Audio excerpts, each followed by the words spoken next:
See what is happening here. So Sanjam is pushing a truck and it seems like the truck is not moving.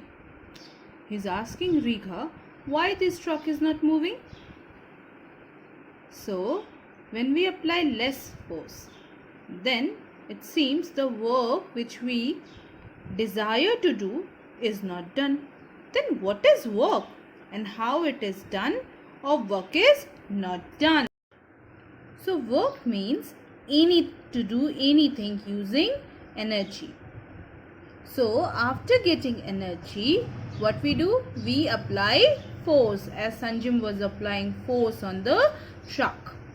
And if the force applied on the object makes the object move, then what happens?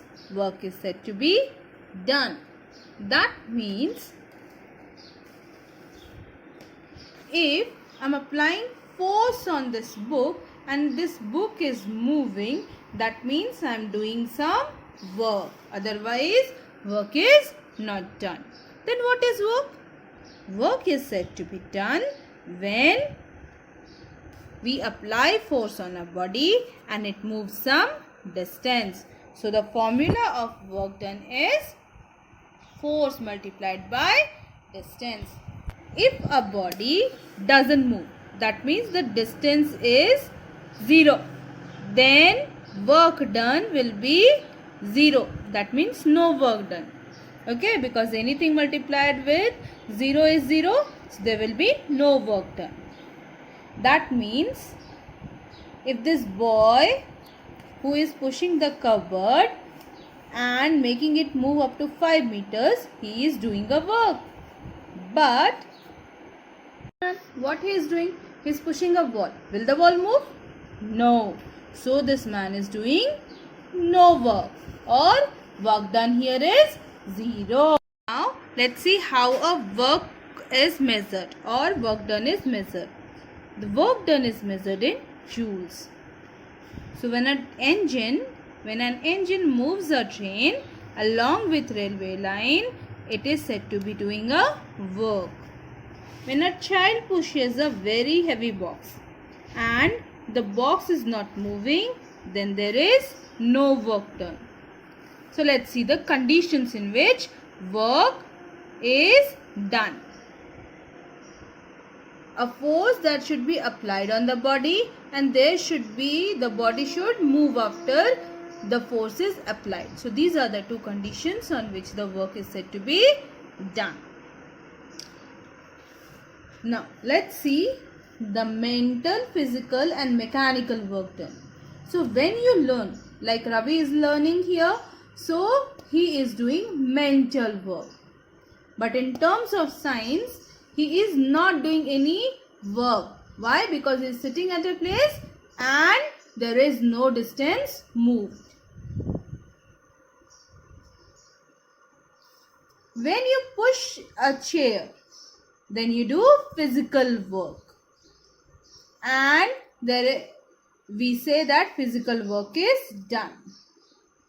When you do a work but you take a help from a machine, then it is the mechanical work done. Okay? So, there are instances in which there are physical work done, mental work done and mechanical work done. Playing with the ball. He throws the ball upside and the ball moves to a direction opposite to where it is thrown. This is because the force of gravity acts and pulls the ball downside. So when you throw a ball upwards, the work is done against the force of gravity. And after some time, when the ball stops upside and then it comes back. So when it is coming back to the ground, then what happens? It is said to be in direction of the gravity. Now this is a question for you to do. If an apple falls from an apple tree, then what will be happen? Positive work done or negative work done? There will be work done or no work done. Do these questions as homework. with the help of the options. Work is said to be done when dash is applied and it moves the body through some dash. Work is measured in dash. Then state whether it is true or false. When anything moves upwards, it is said to move dash in the direction of gravity. In the direction of gravity. So it is false or true. When anything moves upward, it is said to move in the direction of gravity. Dash is there, so it will be true or false. Pushing a chair implies no work has been done. Work is measured in Newton.